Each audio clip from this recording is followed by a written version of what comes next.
Hai sahabat properti, hari ini saya sedang menuju Sentul dan Bogor untuk melihat satu lokasi tanah yang akan kita develop ya.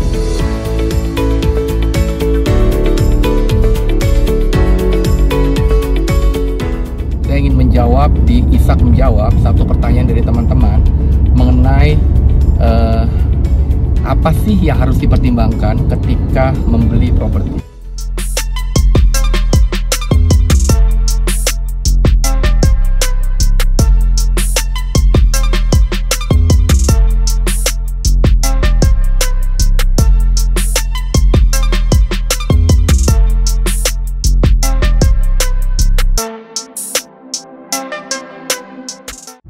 Saya akan mulai, apa sih harus kita pertimbangkan dalam membeli properti ya. Jadi kita sering sekali mempunyai masalah kalau teman-teman atau saudara kita atau siapapun yang kita kenal ketika membeli properti itu suka nggak dibangun ya. Kadang-kadang proyeknya mangkrak ya, janjinya 4 tahun, 5 tahun, tapi sampai lebih dari 5 tahun tidak dibangun-bangun ya. Kedua, kalaupun dibangun, speknya itu berbeda ya. Janjinya ada facility-nya, kolam renang misalnya ukurannya misalnya 50 atau kali 10, tapi ternyata jadi dikurangin. Yang harusnya ada balkoni, tiba-tiba balkoni tidak ada. Jadi banyak sekali spek yang dikurangin. Dan juga kalaupun ada juga yang punya pengalaman ketika sudah beli properti ya, ketika mau dijual itu sulit sekali karena daerah yang dibeli itu tidak berkembang ya. Bahkan facility yang dijanjikan pun untuk satu misalnya kita beli apartemen, facility-nya atau misalnya ada supporting mall, ada office building-nya atau hotel yang ternyata tidak dibangun, dan daerah sekitarnya pun tidak dibangun ya kan. Dan yang lebih ini lagi adalah ada satu lagi, sertifikat misalnya tidak selesai ya. Misalnya udah dibangun semua tapi sertifikat, biasanya kan kita kalau kita beli apartemen itu rata-rata 3 tahun, paling lama bisa 4 tahun 5 tahun sudah pertelaan dan sertifikat rata title-nya kita udah bisa terima. Ternyata sering sekali sampai lebih dari waktu dijanjikan kita tidak bisa melakukan AJB dan sertifikat tidak bisa keluar ya. Jadi itu harus hati-hati dalam membeli properti. Dan bagaimana teman-teman semuanya bisa membeli properti tapi tidak mengalami hal-hal atau meminimais resiko untuk mempunyai masalah seperti yang tadi saya katakan ya. Jadi ada beberapa hal yang harus diperhatikan. Yang pertama ya, ada beberapa hal. Nomor satu adalah ketika kita beli properti, kita harus lihat accessibility dari lokasi itu ya. Jadi akses itu jauh lebih penting dibandingkan dengan lokasi ya. Bisa aja lokasi lebih jauh ya, tapi aksesnya tuh mudah sekali karena ada LRT, ada MRT, ada toll road ya, dan mudah sekali dijangkau ya. Jadi bisa aja lokasi dekat ya, tapi aksesnya macet ya. Dan atau misalnya lokasi jauh dibandingkan lokasi jauh tapi aksesnya itu mudah ya. Saya rasa kita harus lebih mempertimbangkan yang mempunyai akses lebih mudah dibandingkan lokasinya lebih dekat tapi aksesnya sulit. Itu nomor satu ya. Jadi akses over location. Yang kedua adalah ketika kita membeli properti, kita harus belajar sedikit tentang siapa sih developernya ya. Banyak sekali developer yang punya nama besar juga, dulu punya nama besar, tapi 5 tahun terakhir ini banyak sekali one prestasi atau default ya. Jadi harus hati-hati, pelajarin kira-kira developernya punya reputation itu bagaimana. Salah satu yang mudah adalah lihat aja kira-kira 3 tahun terakhir ini apakah mereka punya hutang bangun atau tidak ya. Ada nggak masalah di projectnya mereka, di previous projectnya mereka 3 tahun atau 5 tahun terakhir ini. Karena gini, developer yang bagus 5 tahun yang lalu, 10 tahun yang lalu belum tentu bagus sampai sekarang. Demikian juga sebaliknya, ketika 10 tahun yang lalu itu mungkin developer itu masih kecil, tapi bisa jadi developer itu sekarang jadi salah satu yang terbaik dan terpercaya ya. Jadi perhatikan, do the homework untuk mempelajari developer punya reputation ya. Yang ketiga, ketika kita milih properti, kita juga harus pikirkan daerahnya itu merupakan daerah yang lagi sunrise. Maksudnya sunrise adalah lagi berkembang ya.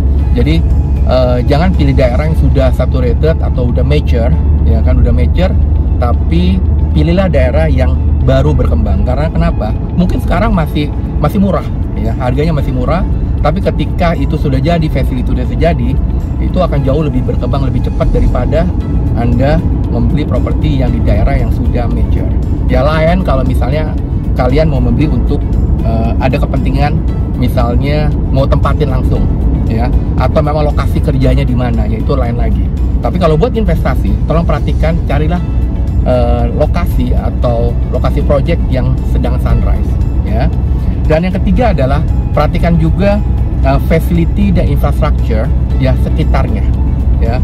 Jadi ketika kita beli lokasi satu project, kita lihat dulu bagaimana pembangunan facility dan projectnya, dan juga lihat sekitarnya. Jangan sampai gini, banyak sekali project-project bagus, ya, facility infrastructure bagus, tapi sekelilingnya kumuh.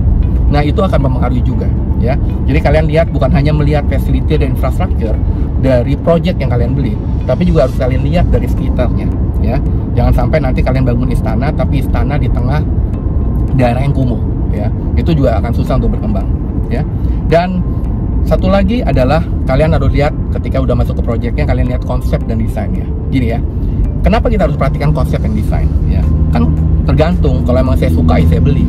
Nah, kalian harus perhatikan gini, konsep dan desain, ya, over the time itu akan berubah, ya. Jadi desain atau konsep yang 5 tahun yang lalu sama desain konsep 2 tahun yang lalu, atau dibandingkan 10 tahun yang lalu, itu mungkin sudah berubah, ya. Dan mungkin future kita harus perhatikan kira-kira ke depan konsep dan desain itu arahnya kemana, ya. Jadi kalian lihat bahwa project itu satu project itu dibangun dengan satu konsep dan desain yang mengikuti zaman, ya.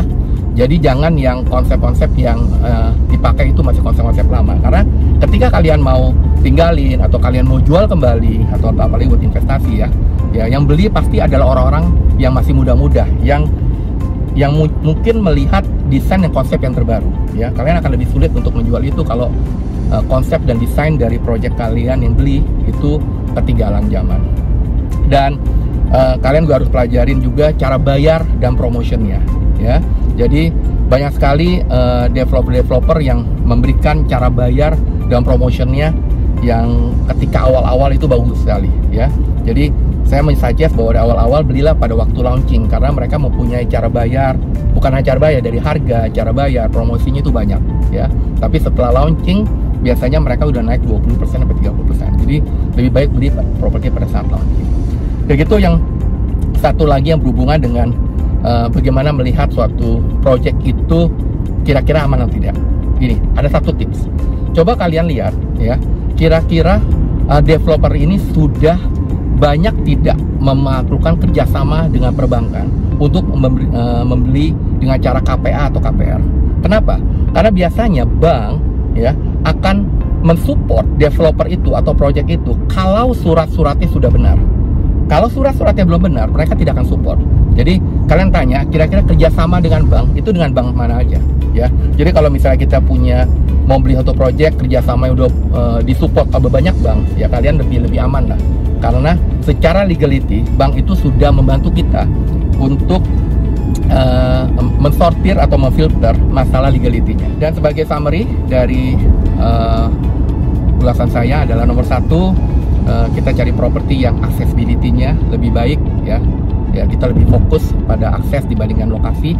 Kedua, cek developer reputation-nya, ya. Yang ketiga adalah pilihlah properti yang di daerah sunrise, ya, yang akan berkembang di kemudian hari. Yang keempat adalah lihat facility dan infrastructure sekitarnya, bukan hanya infra dan facility project yang kita mau beli saja.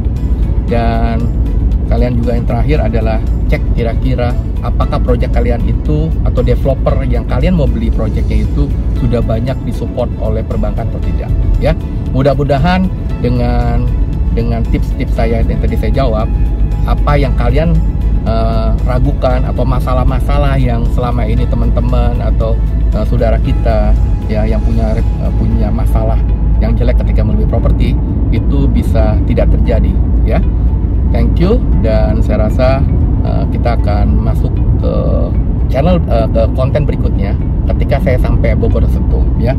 Di situ saya akan bicara tentang bagaimana melihat daerah atau kota yang akan berkembang. ya. Jadi ini ada tips-tipsnya nih. Kalau kita mau lihat kota atau daerah yang berkembang itu ada tipsnya. Nah, nanti ketika saya sampai Bogor atau Sentul, saya akan terangkan. Terima kasih, stay tune.